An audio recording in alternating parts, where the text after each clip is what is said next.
Welcome to this very exclusive auction. और ये है, ladies and gentlemen, भारत के संविधान की ओरिजिनल कॉपी। उन 1000 कॉपियों में से एक जिन्हें कॉन्स्टिट्यूएंट असेंबली मेंबर्स के लिए स्पेशली तैयार किया गया था। A very rare and truly a collector's item, which was meant for those जिन्होंने 3 साल रात दिन एक करके इस किताब को मुकम्मल किया था। पेश करते हैं ladies and gentleman, the constitution of India, Bharat का संविधान।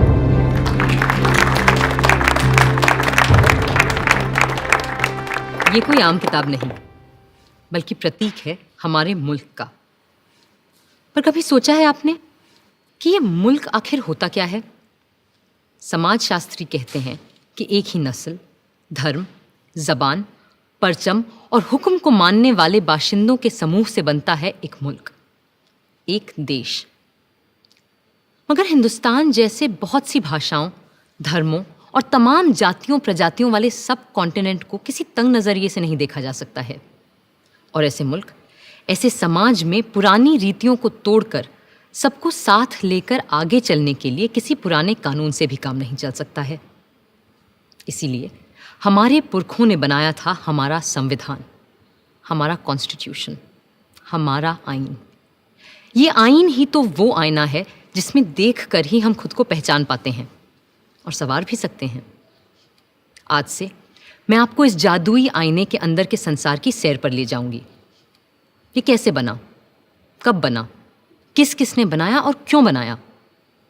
तो चलिए चलते हैं वहाँ जहाँ कहानी शुरू हुई थी, हमारे संविधान की। पर फर्स्ट थिंग्स फर्स्ट, पहले आप भी तो ठीक से देख लीजिए उस मुकद्दस किताब को जिसकी बात हम कर रहे हैं।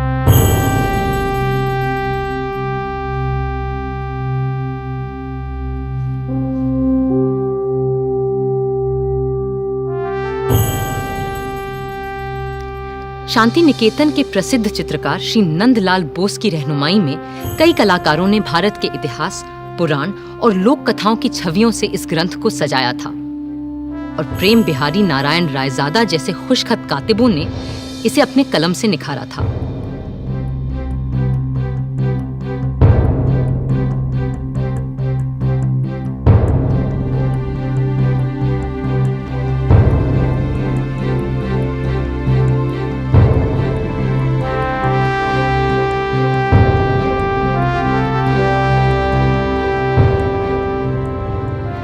मगर ये काम मुश्किल होते हुए भी बहुत आसान था उस काम के मुकाबले जो इस संविधान की कल्पना कर इसे लिखित रूप देने वालों ने संविधान सभा में पूरे 3 साल लगाकर किया था। क्योंकि वह कल्पना केवल एक किताब की नहीं थी, वह तसव्वुर था एक नए मुल्क का, एक नए समाज का, एक ऐसी नई संस्कृति का जो इससे पहले इस संसार में कभी देखी नहीं गई थी। दिसंबर 1946 में जिस इमारत की तामीर शुरू की गई थी, असल में उसकी नींव बहुत पहले रखी जा चुकी थी। 1857 की क्रांति के दौरान बागी सिपाहियों ने भी हिंदुस्तान का एक अपना संविधान बनाने की कोशिश की थी। उनका विद्रोह तो जल्दी ही दबा दिया गया, मगर आजाद देश का एक अपना आईन बनाने का सपना न दबा था न हारा था। और जैसे जैसे महात्मा गांधी के नेतृत्व में आजादी की आवाज तेज हुई, तो अपना संविधान बनाने की मांग भी और तीव्र होती गई। My mentor Gopal Krishna Gokhale presented to the British government a note on the Constitution in 1914, and the British said, yes, we will accept it after the war. But now they want to make a constitution for us. But you know, a constitution for India should be and can be framed only by Indians. Now it works. What will you do with this spinning wheel, Mr. Gandhi?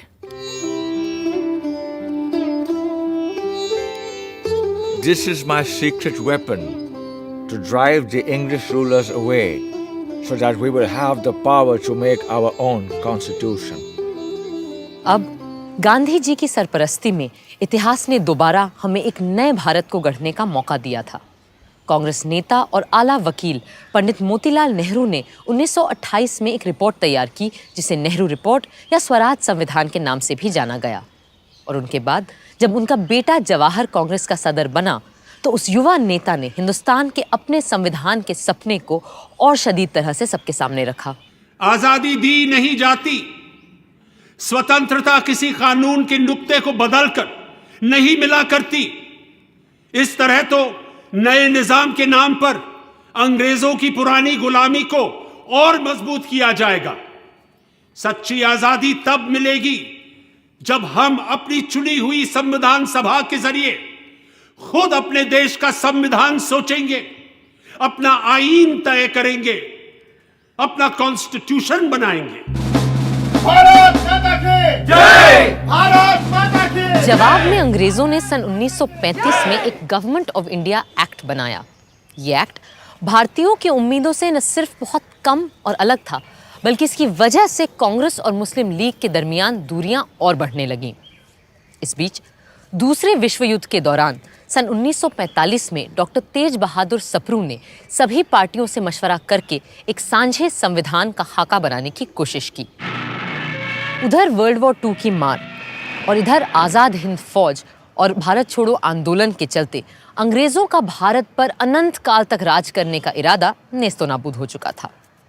Winston Churchill युद्ध तो जीते, मगर बेचारे चुनाव हार गए और बर्तानिया के नए प्रधानमंत्री क्लेमेंट एटली ने कहा कि भारत के लिए नया संविधान बनाने और मुसलमानों को अलग अधिकार देने की मुस्लिम लीग की मांग पर काम फौरन शुरू किया जाएगा। इसी के मद्देनजर पहली बार हिज मैजेस्टी की सरकार के 3 कैबिनेट मंत्री एक साथ भारत भेजे गए और ये कहलाया cabinet mission. Believe me, India will be a much better place after you have left us to ourselves. That's precisely what we ought to do, Mr. Gandhi. Our only fear is whether it's possible to minimize the violence and the bloodshed which is predicted in this subcontinent when it breaks into Hindustan, Pakistan, and Princeton. Then don't break India. But what about Mr. Jinnah's Pakistan? Why will you listen to my brother Jinnah if you are not ready to listen to others? And why do you presume that Jinnah will not see sense when you meet him in Shimla? I do wish your hopes come true when we meet in Simla, but it is important that you're also present there. What will I do there? I'm neither a member of the Congress nor of the Muslim League or of the other outfits that you have invited there. But still, we will need your wise counsel in Simla when discussions are held about an interim government and a new constitution for India. लाट साहब यानी vice Roy की शिमला कोठी में बैठक लग रही थी और वहां भारत भर की अहम सियासी हस्तियां जमा हो रही थीं। कांग्रेस की तरफ से आए थे उनके अध्यक्ष मौलाना आज़ाद, साथ में थे पंडित जवाहरलाल नेहरू, सरदार वल्लभ भाई पटेल और खान अब्दुल गफार खान। मुस्लिम लीग की तरफ से थे मिस्टर जिन्ना, जिनके साथ थे लियाकत अली खान, सरदार निश्तर और नवाब इस्माइल खान। फिर सिख, पारसी, ईसाइयों और दलितों के नुमाइंदे भी थे। उधर पूरे मुल्क में फैले सैकड़ों रजवाड़ों की तरफ से वहां मौजूद थे भोपाल के नवाब मोहम्मद हमीदुल्ला, जो उन दिनों चेंबर ऑफ प्रिंसेस के चांसलर थे। Friends, the winds of change have swept the old order all over the world, ever since this bloody war has started. And our new Labour government of Britain is of the opinion that the time has come for Indians to decide how they are going to govern themselves. And the purpose of this meeting is to have discussions with all of you. The representatives of British India and the Indian states is to secure a way of framing the constitution of a free India.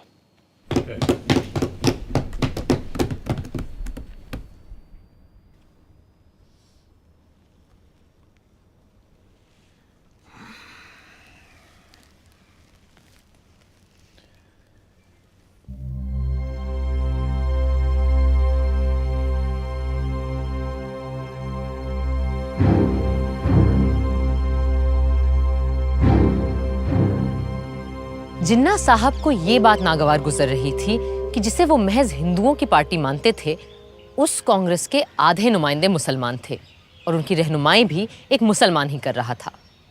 Shimla की ठंडी आबो हवा का ऐसे माहौल में गर्म हो जाना लाजमी था। मैं और मेरे साथी इस वक्त यहाँ पूरे हिंदुस्तान की आज़ादी की पेशकश लिए मौजूद हैं। बाकी मसाइल दोयम हैं जो हम बाद में भी तय कर सकते हैं। अपनी कॉन्स्टिट्यूएंट असेंबली में जो जमा होगी एक आज़ाद हिंदुस्तान के ख्वाब की ताबीर करने के लिए।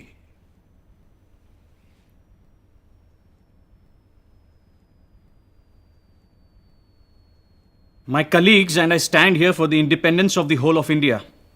Other matters are subsidiary to this and can be discussed and decided in the Constituent Assembly, which will make a blueprint for an India of our dreams. Dreams that may turn into nightmares for the Muslims of this country if we allow the Congress to have its way. That's why it's imperative that we Muslims of India have our own group of states that may decide its own constitution. What are the groupings you have in mind, Mr. Jinnah? All the Muslim majority states like Sindh, Punjab, Balochistan, and Northwest Frontier Province will form the first group, and the states of Assam and Bengal will be in the second group. Mr. Jinnah, if, as you suggest, these groups separate from the body of India, but then pray tell us, what is left for the Constituent Assembly to make laws for? The rest of India in the center and the south? And what happens to the princely states? Well, they can have their own constituent assemblies. This is not acceptable to us. We are here to discuss the fate of a united India, not to break India into pieces. And if this is the purpose of this mission, I'm afraid we have no business being here. In that case, I'll be forced to adjourn the meeting. जिन्ना साहब चाहते थे कि हिंदुस्तान के पूर्व में असम और बंगाल और पश्चिम में 4 मुस्लिम बहुल सूबों के लिए एक अलग संविधान सभा बने और बाकी के भारत के लिए दूसरी संविधान सभा, और राजे रजवाड़े खुद अपने आप तय करें कि उन्हें किसी के साथ जाना है या खुद मुख्तार रहना है। जाहिर है कांग्रेस के नेताओं को ये अनेक संविधानों की सूरत बिल्कुल बर्दाश्त नहीं थी। कल कुछ लोगों ने ग्रुपिंग्स के लिए एक तजवीज़ पेश की थी जो हमारे मुल्क को मजहब व मिल्लत की बिना पर बांटने की एक पेशकश है। हम ऐसी किसी भी तरह की पेशकश के सख्त खिलाफ हैं। हिंदुस्तान एक मुल्क है, आप सुन रहे हैं लियाकत अली खान साहब,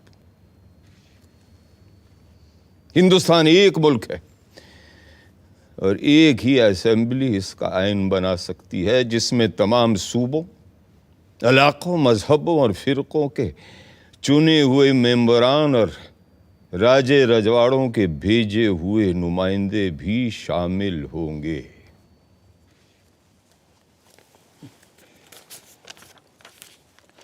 References were made yesterday to groups of provinces arranged on communal lines. We are totally against any machinery to run any such groupings. India is one nation and it needs its constitution to be made by one assembly, which has elected representatives of the states, region, religion, and the nominated representatives of all the princely states as well. This is what I call the tyranny of numbers. Everyone knows here that such an assembly will have a brute majority of caste Hindus and their party, the Congress. And in the game of numbers, minority Muslims will have no say left.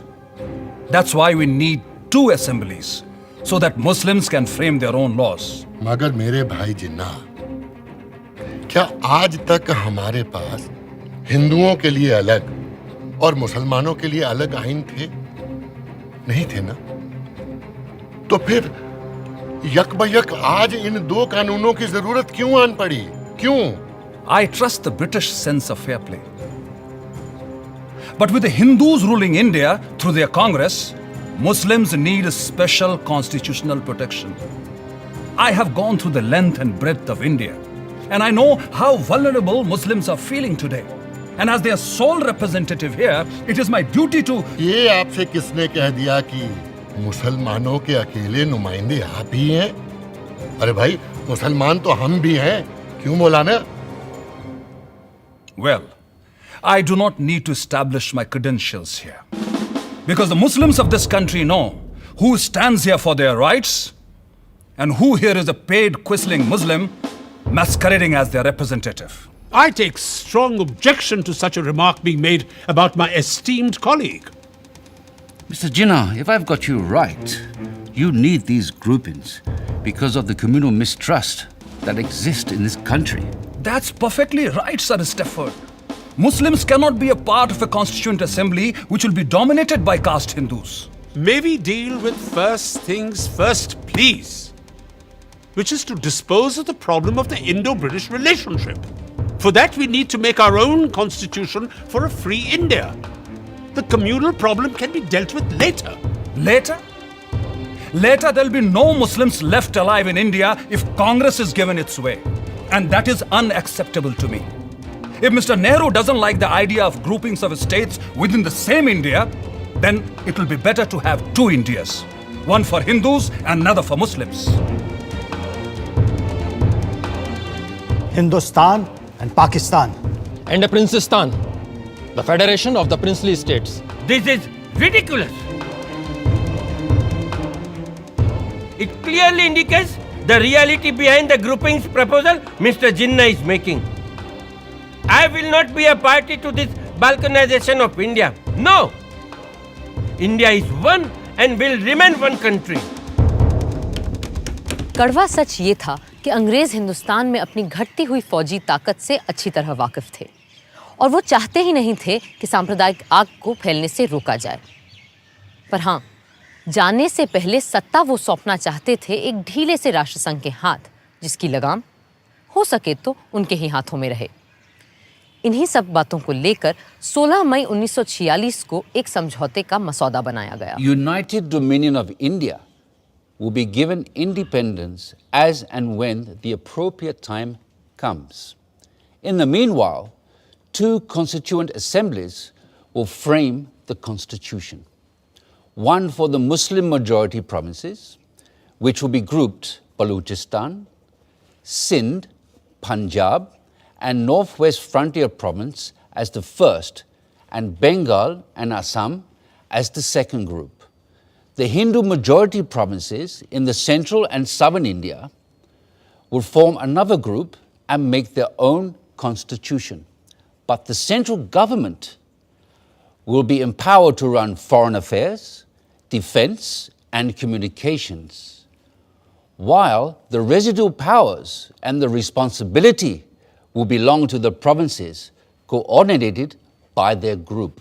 How can you have two assemblies for one nation? Are you suggesting that there will be Hindu constitution and Muslim constitution? And which constitution will be applicable to the central government? But sir, Assam is not a Muslim majority province. Then why? Gentlemen, please, these are only recommendations which have yet to be accepted by the two main parties, that is the Indian National Congress and the Muslim League, whose working committees are going into details of this plan, and there is no need for us to add anything more at this moment. Thank you. But Nehru is adamant he won't agree to such a proposal. I'm ready to sit together with Jawaharlal, for whom I have great regard, to convince him of the value of these groupings, since he has no desire that the British stay back in India any longer. And if I'm right, then even British do not desire to stay back here any longer. Not just Nehru. The entire Congress Working Committee is dead against the concept of two constituent assemblies and two separate constitutions. In that case, they must agree to partition and for the creation of two nations. Because the only way I can agree to one union of India is if Congress agrees to two groups, as proposed by me.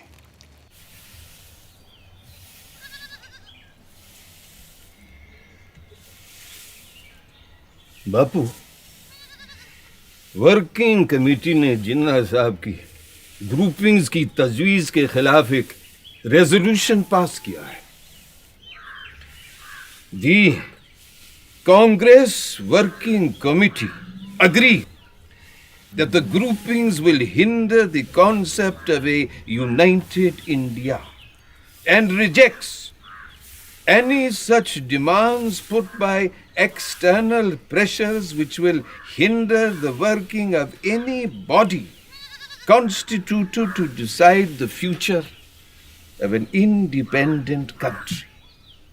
There should be a sovereign body for the purpose of drafting the Constitution, and it must be unhindered by any external authority. ये है हमारा दस्तावेज बाबू।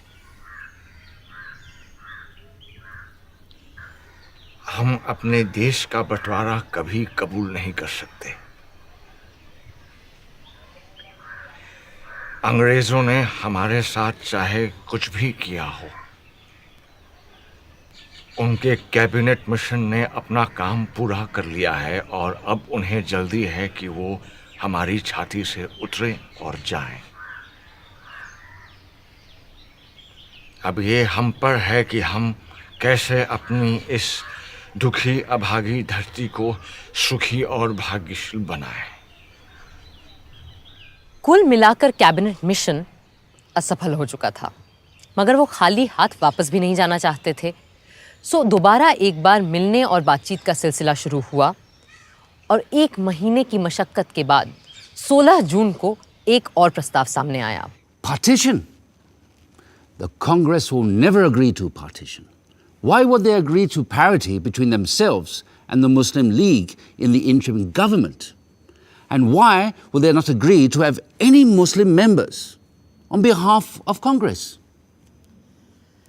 How can 1/4 of the population be given half the population's seats in the cabinet? अगर हमने cabinet mission की सरकार में शामिल होने की तजवीज़ नहीं मानी तो न सिर्फ हमें सरकार से बाहर बैठना पड़ेगा, बल्कि ये मुमकिन है कि अंग्रेज हमें दोबारा जेल में डाल दें।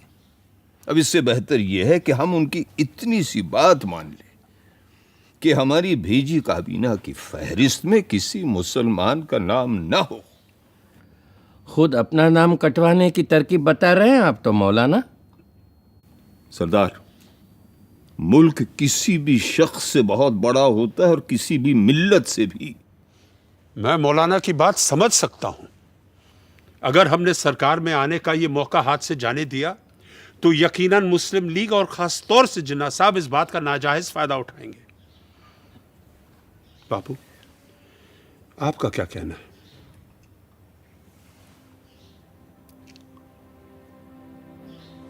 मैं किसी फायदे या नुकसान की बात नहीं जानता। मैं वही बोलूंगा जो मेरी आत्मा का कहना है, और मेरा मानना यह है कि जिन्ना साहब के डर से या सरकार में शामिल होने की जल्दबाजी में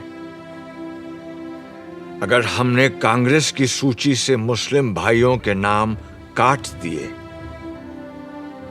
तो हम में और उनमें अंतर क्या रह जाएगा?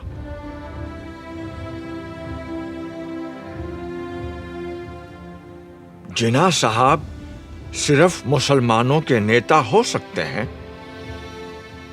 पर आप लोग तो सिर्फ हिंदुओं के रहनुमा नहीं है ना। बापू, आपने सही फरमाया, मगर क्रिप्स और उनके साथी अभी रुकने वाले नहीं हैं, और अगर सरकार में शामिल होने के लिए हमें मुसलमानों को अपनी काबीना से खारिज करना भी पड़े तो क्या फर्क पड़ता है? मुझे फर्क पड़ता है, और मेरा ऐसी पार्टी से कुछ लेना देना नहीं हो सकता है। अगर आप लोग सरकार संभालने के लिए इतने उतावले हैं तो बनाइए आप सरकार। मैं दिल्ली छोड़कर जा रहा हूं। बापू, हम आपकी बात समझते हैं, पर अगर इस समय उन्हें फौरन जवाब नहीं दिया तो ये मौका हाथ से निकल जाएगा। अगर यही आप सबका फैसला है तो मैं अपनी हार स्वीकार करता हूं। मुझे अंग्रेजों की नीयत सही नहीं लगती, पर मेरी बात ही सही है। इसका कोई सबूत भी तो नहीं है मेरे पास।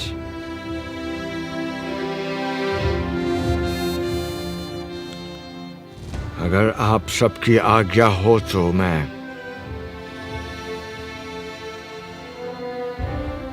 इजाजत चाहूंगा।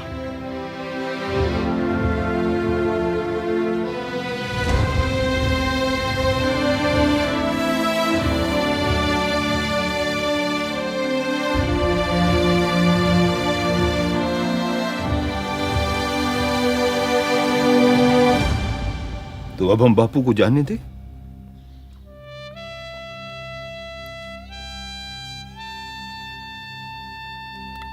प्यारे लाल,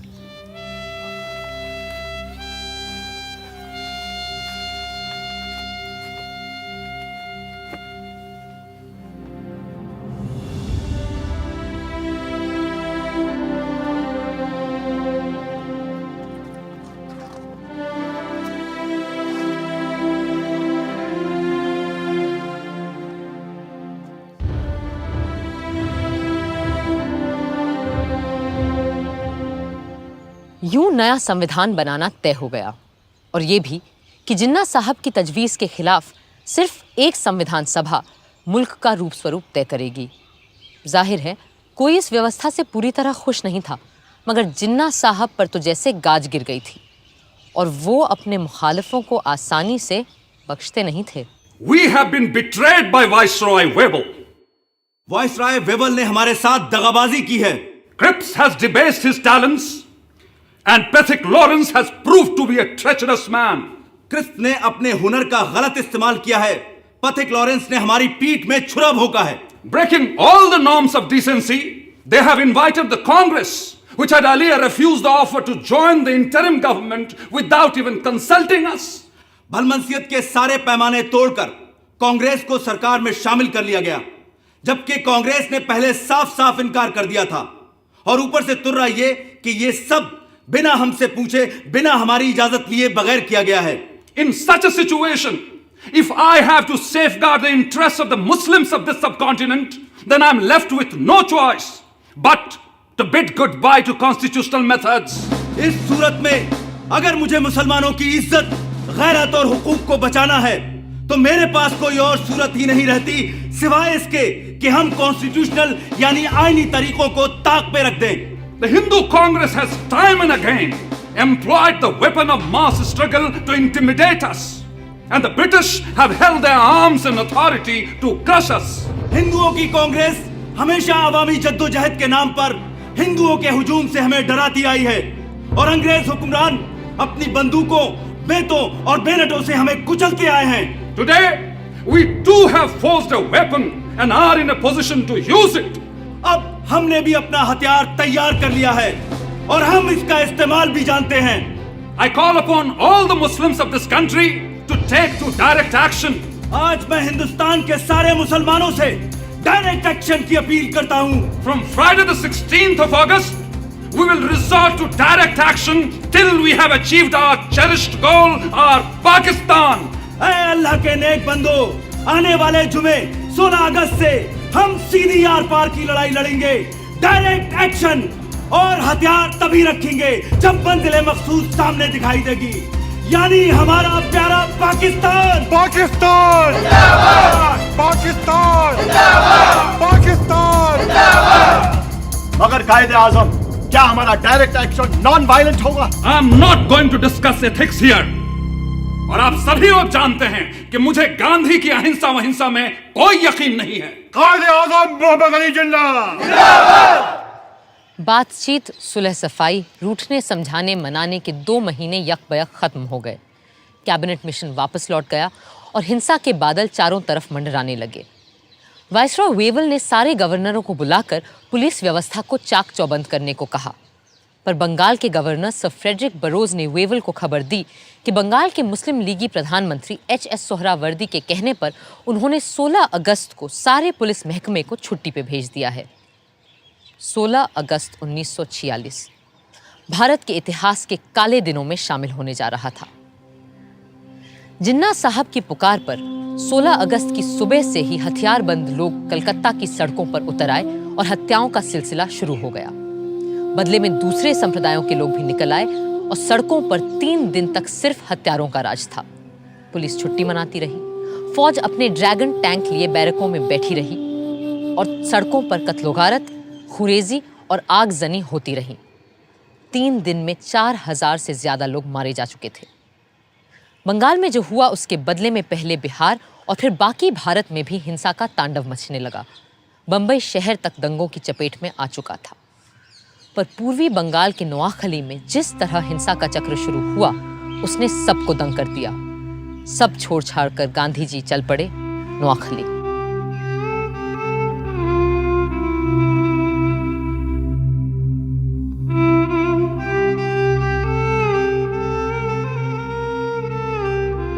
लाट साहब वेवल का मानना था कि हिंदुस्तानियों के साथ मिलकर बनी सरकार ही इस गृह युद्ध जैसी स्थिति को रोक सकती है। सो पंडित नेहरू ने अंतरिम सरकार में वाइस प्रेसिडेंट और सरदार पटेल ने गृह मंत्री का पद स्वीकार कर लिया। जिन्ना साहब ने तो पहले इस सब का मजाक उड़ाया, फिर 15 अक्टूबर तक उनकी तरफ से भी लियाकत अली खान ने वित्त मंत्री का पद संभाल लिया। जिन्ना साहब खुद सरकार में शामिल नहीं हुए क्योंकि उन्हें नेहरू से छोटा या बराबरी का ओहदा मंजूर नहीं था। यूं आर्जी सरकार तो बन गई, पर उसका चलना कदम कदम पर दुश्वार हो रहा था। गांधी जी ने तो बहुत पहले ही लाट साहब वेवल को इस खतरे से आगाह किया था। You must make your choice of one horse or the other. You will never succeed in riding 2 at a time.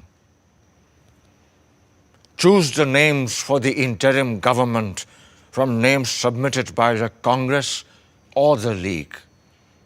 For God's sake, do not make an incompatible mixture, and in trying to do so, produce a fearful explosion. Even a government headed by the League is not going to damage India. But I'm not ready to accept the division of Congress as Hindu and League as Muslim. No.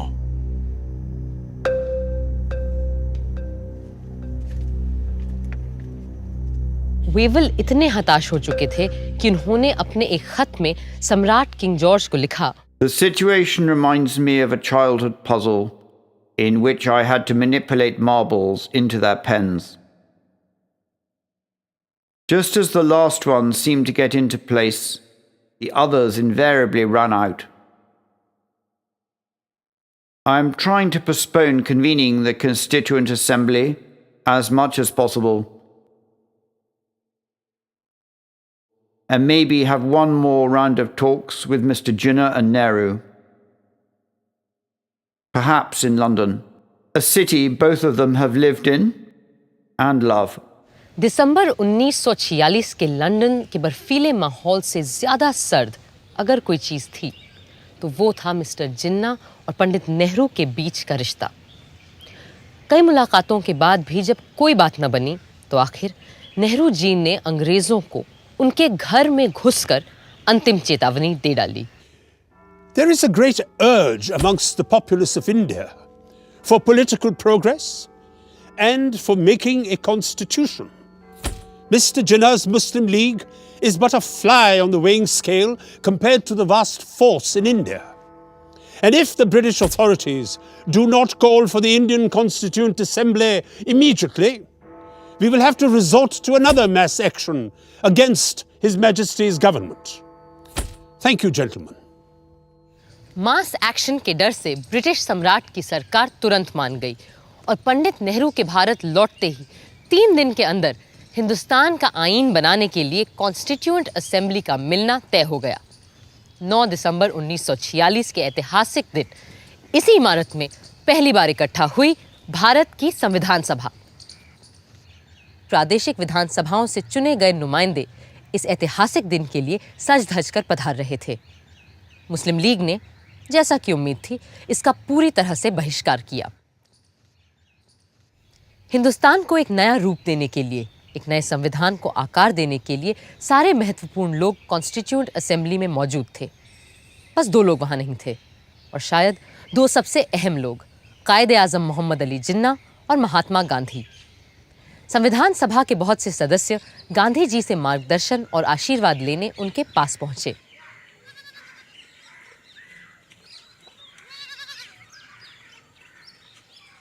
आइए आइए जगजीवन बाबू, मुझे पता है हम चाहे दुनिया का सबसे सुंदर संविधान क्यों न बना लें, पर वो भी बेकार साबित होगा अगर उसे अमल में लाने वाले लोग ना हुए। बापू, मुझे पूरा विश्वास है कि हमारे यहाँ ऐसे अच्छे आदमियों और औरतों की कोई कमी नहीं है जो हमारे संविधान को कारगर करके दिखाएंगे। इसीलिए हम सब आपका आशीर्वाद लेने आए। बापू के आशीर्वाद हमेशा तुम्हारे साथ है, पर आज मैं तुम्हें एक तावीज़, एक टोटका दूंगा जो शायद तुम्हें सही संविधान बनाने में मदद करे। आप और तावीज़? बापू, मुझे लगता था आप तंत्र मंत्र यंत्र में विश्वास नहीं रखते। पर इस मंत्र पे पक्का विश्वास है मेरा। जब कभी अपने आप को शंका में घिरा पाओ तो इस परीक्षा को अपनाना। सबसे दीनहीन, गरीब, कमजोर इंसान जिसे तुमने देखा हो, उसका चेहरा याद करना और स्वयं से पूछना, जो मैं करने जा रहा हूं, क्या इससे उसका भला होगा? इस कदम से क्या उसे कुछ मिलेगा या नहीं? इससे क्या वो अपने भाग्य और जीवन को सुधार पाएगा या नहीं? या यूं कहो, ऐसे करोड़ों को स्वराज मिलेगा या नहीं जो तन और मन की भूख से तड़प रहे हैं, जिनके पेट भी खाली है और हृदय भी। फिर देखना, तुम्हारी सारी शंकाएं छूमंतर हो जाएंगी।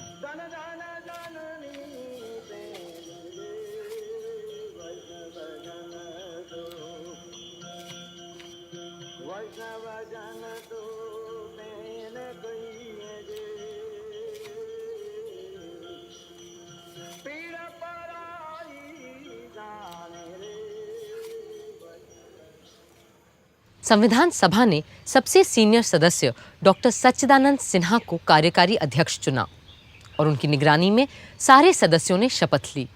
फिर सभा के परमानेंट प्रेसिडेंट के रूप में चुना गया डॉक्टर राजेंद्र प्रसाद को।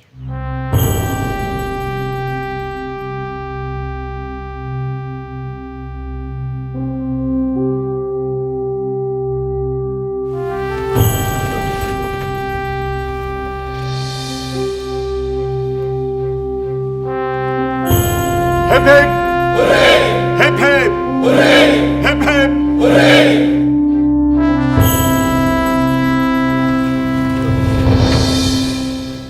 बहनों और भाइयों, अगर आप मुझे माफ करें तो मैं ये कहूंगा कि इस देश में जहां जात पात के इतने झगड़े फैले रहते हैं, आप लोगों ने हमें चुनकर एक तरह से अपनी जाति से बाहर कर दिया है और अपनी जात पात में बैठने से वंचित करके आपने हमें एक अलग, एक दूसरी जगह, एक दूसरे किस्म की कुर्सी पर बैठने के लिए मजबूर कर दिया है। और सिर्फ इतना ही नहीं, बल्कि शायद आप में से हर एक आदमी यह भी उम्मीद रखता है कि इस सभा के कार्यों में मैं कोई ऐसा कार्य न कर बैठूं जिससे कि ये बात जाहिर हो कि मैं किसी खास दल या किसी खास फिरके का आदमी हूं। पहले हिंदी और फिर अंग्रेजी में बोलते हुए राजेंद्र बाबू ने सबके दिलों को छू लिया। Above all, what we need is freedom. And as someone has said, nothing is more valuable than the freedom to be free. Let us hope and pray that as the result of the labors of this Constituent Assembly, we shall have achieved that freedom and we shall be proud of it. 13 दिसंबर के ऐतिहासिक दिन पंडित जवाहरलाल नेहरू ने संविधान सभा के सामने एक ऐसा प्रस्ताव रखा जो हमारे आईन की नींव बनने वाला था, और ये था संविधान के लक्ष्य और ध्येय के बारे में, AIIMS and objectives resolution. Mr. Chairman, the resolution that I am placing before you defines our aims and describes an outline of the plans and points to the way which we are going to tread. The resolution that I place before you is in the nature of a pledge, and I hope the House will pass this resolution, which is of a special nature. I beg to move, 1, this Constituent Assembly declares its firm and solemn resolve to proclaim India as an independent, sovereign republic. Bharat की अक्षुण्णता, अखंडता और स्वायत्तता से लेकर नए भारत में सबकी समानता और एकता तक की बात अपने प्रस्ताव में रखी थी पंडित नेहरू ने। 2, wherein shall be guaranteed and secured to all the people of India justice, social, economic, and political, equality of status, opportunity, and before the law, freedom of thought, expression, belief, faith, worship, vocation, association, and action. एक एक करके 8 नुक्ते सामने रखे थे उन्होंने, और हमारे संविधान का पूरा नक्शा कुछ ही शब्दों में खींच दिया था। मगर उन्हें भी आज संविधान सभा में कुछ लोगों की कमी बहुत खल रही थी। आज इस असेंबली में हमें बहुत से लोगों की कमी खल रही है। हमें अच्छा लगता अगर और भी सभी इलाकों, सूबों और राज्यों के नुमाइंदे हमारे बीच होते। एक और शख्स आज यहां मौजूद नहीं है, मगर वो हम सब के दिलो दिमाग से दूर नहीं है। हमारे महान नेता, हमारे राष्ट्रपिता महात्मा गांधी जी, जिनकी लगन और मेहनत के बदौलत ही आज ये असेंबली मुमकिन हो पाई है। बापू यहां मौजूद नहीं है क्योंकि अपने आदर्शों को पूरा करने के लिए वो हिंदुस्तान के किसी कोने में चुपचाप काम करने में जुटे होंगे। पर मुझे इस बात का जरा भी शक नहीं कि उनकी रूह हमारे बीच यहां मौजूद है और हमें अपना आशीर्वाद दे रही है।